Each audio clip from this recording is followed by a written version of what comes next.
સુરેન્દ્રનગર જિલ્લાના વઢવાણ તાલુકાનું રામપરા ગામ છે. ત્યાંનો એક બનેલો દાખલો હજી આજે અહીંયા મોજૂદ છે. હું તમને એક દાખલો આપું.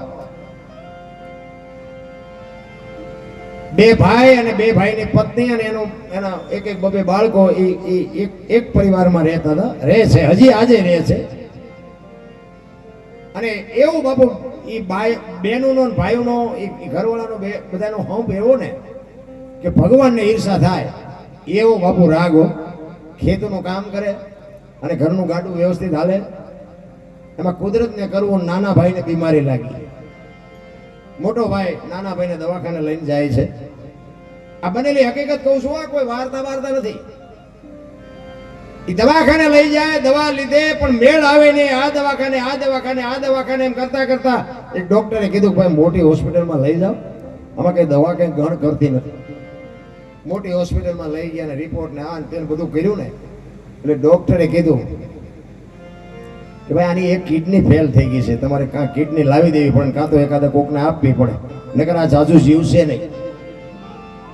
એટલે એના ભાઈએ કીધું કે કિડની લાવી શકવાનો તો અમારી પાસે સગવડ નથી, પણ અમે કંઈક વિચારીએ, અમારા બૈરા છે, હું છું, અમે કંઈક વિચારશું. એ ઘરે આવ્યો. ઘરે આવીને એના ઘરવાળા એના બૈરાને કહે છે કે મારા ભાઈ નાનાને બીમારી છે ને, એને દર્દ શું છે, ખ્યાલ છે તને? તો કે ના, તમે રોજ જાઓ દવાખાને, મને કેમ ખબર હોય? એ કે એની કિડની ફેલ થઈ ગઈ છે, કિડની લાવવી પડશે. કિડની કે આપણે લાવીએ કેમ નથી, એટલા પૈસા આપણી પાસે છે. તેથી બાપુ મને તો એમ થાય કે દીકરીને તો સલામ કરું છું, પણ એના માતા પિતાને હો સલામો કરું છું. તેથી દીકરી શું કહેતી હતી ખબર છે? આ સત્ય હકીકત અને બાપુ હજી આજે જીવે છે. તમારે કદાચ પૂછવું હોય તો આવો મારી ભેગા, હું તમને પુરવાર કરું. તેથી દીકરી એના ઘરવાળાને કહે છે કે ભાઈની કિડની જો ફેલ થઈ ગઈ હોય તમે આપો છો, નકર હું આપી દઉં. વિચાર કરજો, ભાઈ તો કદાચ ભાઈની માટે મદદ કરી શકે, પણ ભાભી દિયર માટે એમ કે તમે આપો છો, નકર હું કાઢીને આપી દઉં. તેથી એનો ભાઈ કહે છે કે ના ના, એવી કોઈ વાત નથી, હું આપી દઉં, પણ આ તો હું તને ખાલી વાત કરું છું. દવાખાને આવી અને એ ભાઈએ કીધું કે મારી કિડની તમે કાઢીને મારા ભાઈને નાખી દી. એટલે કે તમારા ઘરવાળા, તમારા દીકરા દીકરીઓ કોઈ છે? તો કે હા, બધા ઉભા. એટલે એમના ઘરવાળાને કીધું કે આ તમારા ઘરવાળા છે? તો કે હા. તો કે એમના ભાઈની કિડની ફેલ થઈ છે અને એ કિડની આપવાનું કહે છે, તમને કઈ વાંધો નથી ને? એ કે વાંધો શું હોય, મેં તૈયાર કર્યા છે, એ કદાચ હજી મન મોડું હોય તો હું કાઢી દઉં. બાપુ દીકરીને સલામ ન કરવી પડે, આ દીકરીની જરૂર છે. મારે કહેવાનો મિનિંગ ઈ છે, અમારે અહીંયા ક્યાં કોથળા આવે છે બાપુ. અમારે આવા જયારે દુનિયામાં માણસો હોય ને તો અમને આમ અમારી સાથી ફાટે. વાહ વાહ, હજી બાપુ આવા દીવા કંઈક ધબકે છે. આપણે તો એક માંગણ આવે ને જો બટકો રોટલો દે ને તો બાપુ કિડનીઓ જ આપી છે. એમાં સિટીમાં તમે જોવો ને તો એ બાપા કંઈક દો, એ બાપા કંઈક દો. તો ઓલા બંગલા વાળા શું કે આગળ જા, આગળ જા, આગળ. હવે આગળ ઠેઠ સુધી તારા જેવા છે, બટકો રોટલો દે ને, પણ નથી થઈ શકતું. રામ કોને કેવું? ભૂખ બાપુ, ભૂખ આખી દુનિયાને ભીખ મગાવે. જ્યાં ધર્મ ધ્રુજો, જ્યાં પુરુષ ન પૂગી ગયો, અને જેટલા સફળ પુરુષો છે એમાં એક દીકરીઓનો હાથ છે. હું એટલા માટે બહેનોને મારે થોડીક દબાણથી કહેવું પડે, એનું કારણ એ છે કે તમે જો મર્યાદા મૂકી દો, તમે જો આ ધર્મને ચૂકી જાઓ તો હવે દુનિયામાં કઈ વધ્યું નથી. તમે મૂકી દો એટલે વાત થઈ જાય પૂરી. હવે એક છેલ્લામાં છેલ્લો તાંતનો દીકરીઓ રહી છે. દીકરી જો એની મર્યાદા મૂકી દે એટલે ખતમ બાપુ, દુનિયાનો વિનાશ છે, કાંઈ છે નહીં. રામ વાતમાં જેટલા સફળ પુરુષો છે એમાં એક દીકરીનો હાથ છે. હરિશ્ચંદ્ર રાજાને તારામતી ન હોત તો કોઈ ઓળખત નહીં. સગાળ છે ને ચંગાવતી ન હોત તો કોઈ ઓળખત નહીં. જલારામ ને વીરબાઈ ન હોત તો કોઈ ઓળખત નહીં. દેવદાસ બાપુ ને અમરમાં ન હોત તો ઓળખત નહીં. સવારામ બાપુ ને સભુમાં ન હોત તો ઓળખત નહીં. એક સફળ પુરુષની વાયા બાપુ એક જોગમાં એવી ભોગ આપ્યા છે ને ત્યાં દુનિયા એના ગાણા ગાય છે. રામચંદ્ર પરમાત્મા વનમાં ગયા. વનવાસ રામને હતો, સીતાજીને નહોતો. પણ સીતાજીએ કીધું કે કાલ મારા નામનો કેળો પાડી દે કે પતિને સુખમાં જ સાથ દેવાય, દુઃખમાં ન દેવાય, એટલે મારે તમારી હારે આવવું છે.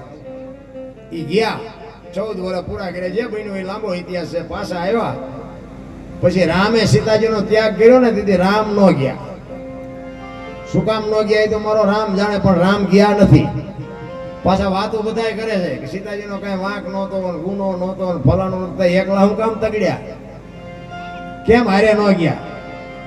દીકરીઓએ જે સમર્પણ કર્યું છે, દીકરીઓએ જે બાપુ વજન ઉપાડ્યો છે ને, આ દુનિયાની કોઈ એવી તાકાત નથી. બાપ એમ કહેવાય કે 50 વીઘા જમીન હોય, 2 દીકરા હોય, 1 દીકરી હોય, 25 વીઘાના 2 જ ભાગ હું કામ પડે? દીકરીનો ભાગ કેમ નથી પડતો? અને કઈ દીકરીએ બાપુ કોર્ટે ચડીને કીધું મારા બાપાએ મારા ભાઈઓને વેચ દીધો, મને નો આપ્યો, એવું કઈ દીકરીએ કીધું? કોઈ હજી સુધી મને નથી લાગતું, પછી ભગવાન જાણે, મારો રામ જાણે. આને સમર્પણ કહેવાય. ધોમ ધોમ સાહેબીમાં ઉછરેલી દીકરીઓ હોય ને, હારિયામાં ગયા પછી સોકડીઓ ગાળતી હોય, અને અહીંયા એનો બાપ નીકળે એમ કે બેટા કેમ છો? બાપા અમે બધા મજામાં છીએ, મારી બાને કહેજો અમારી કઈ ચિંતા ન કરે, અમે બધા આનંદમાં છીએ. બાપુ તતણ દી સુધી અનાજનો દાણો પેટમાં ન નાખ્યો હોય તોય કોઈ એમ ન કીધું કે મારી હાવ આમ, કે મારો જેઠ આમ, કે મારા હાહરા આમ.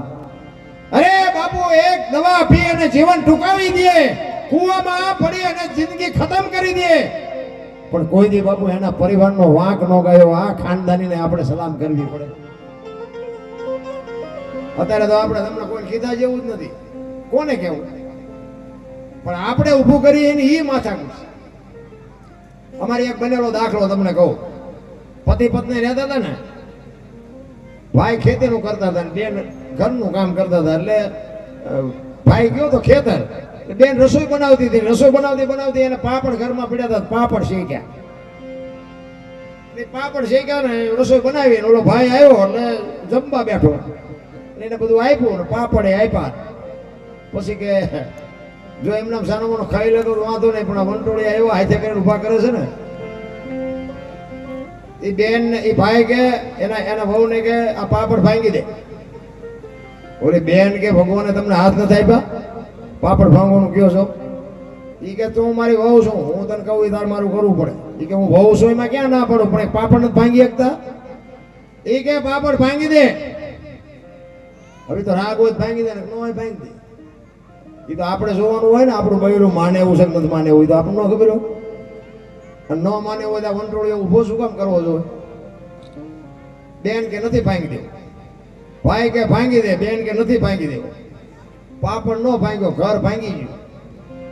એ બે રખડે. હવે કે સમાધાન કરો, હવે બૈરા નો રાખીએ કોઈ, તમે શું ભલામણ સમાધાન કરો? પાપડ નો ભાંગી નથી બૈરા રે.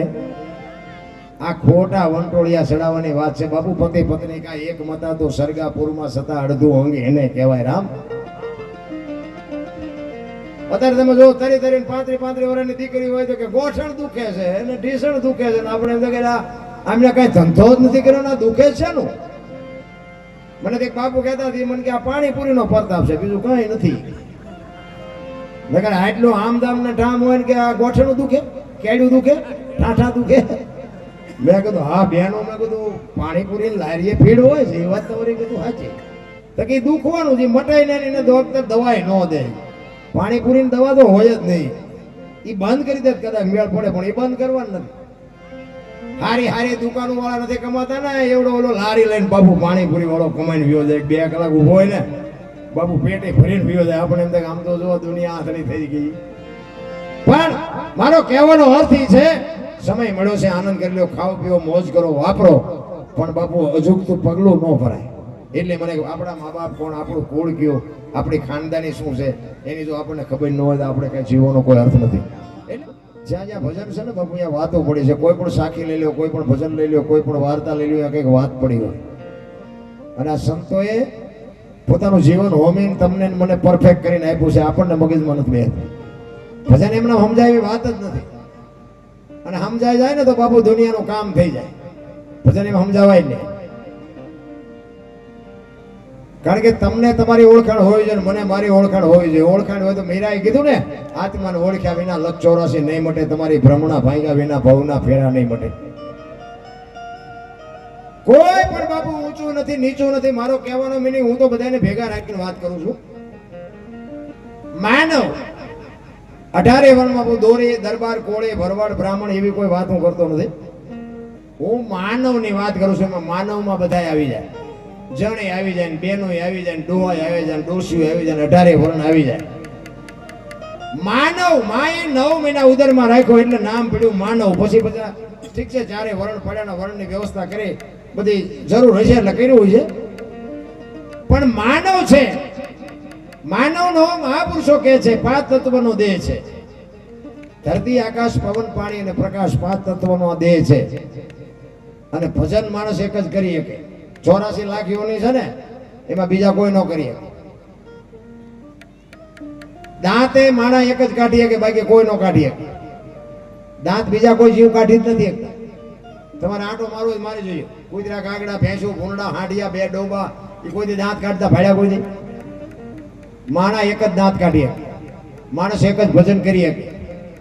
84 લાખ યોની છે ને, એમાં કોઈ કીડીથી માંડીને હાથી સુધી મારો નાચ કોઈને ભૂખ્યા રહેવા નથી દેતો. પણ કોઈને પૈસાની, માયાની, રૂપિયાની જરૂર નથી માણા સિવાય. માણાને એકને જરૂર પડે છે. અને કોઈ જીવ ભૂખ્યો રહેતો હોય તો કયો, માણાનું ભરાતું હોય તો મને કયો. એમાં હું તમારી ભેગો છું. મને કઈ આમ શેડો અડી ગયો એવું કઈ ન માનતા, હું તમારી હારે જ છું. 5 તત્વનો દેહ મળ્યો માણસને. 4 નો કે ઢોરને મળ્યો, 3 નો પક્ષીને મળ્યો, 2 નો કે ઝાડપાન વનસ્પતિને મળ્યો, અને ઈયળ, મચ્છર, માખને એક મળ્યો. બાપુ પ્રજાપતિ સવારામ બાપા પીપળી 50 થી 60 વર્ષની વાત. ઈ 7 સલામ કહે છે. તમે કોક દીકાની ચોપડી મળે તો વાત. ઈ 7 સલામ છે ને, એમાં ચોથી સલામ કીધી છે. ચોથી સલામ 4 ખાણી 1 બીજની જગ બંધાણી, પરખો અવિનાશી છે. એમાં ચોથી સલામનો મોટો મહિમા. તમારું અને મારું આ સર્જન શું છે, આમાંથી મને કોઈને ખબર હોય તો કયો.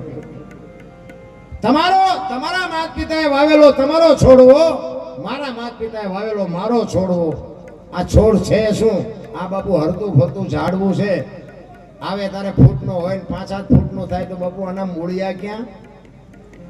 કોણ આને પાણી પાય છે? કોણ આનું જતન કરે છે? આ ક્યાંથી કોને વાવ્યું, ક્યાં આવ્યું, કોણ આની સારવાર કરે છે? ચોથી સલામનો મોટો મહિમા બાપુ. ઈ માં જ આ બોલે, ઈ બીજો નહીં. પરમેશ્વર છે પોતે. અકલ મઠા અવળા મથે બહાર જઈને ગોતે. હરિદ્વાર વાળા કે દ્વારકા જવું, સોમનાથ વાળા કે પાવાગઢ જવું.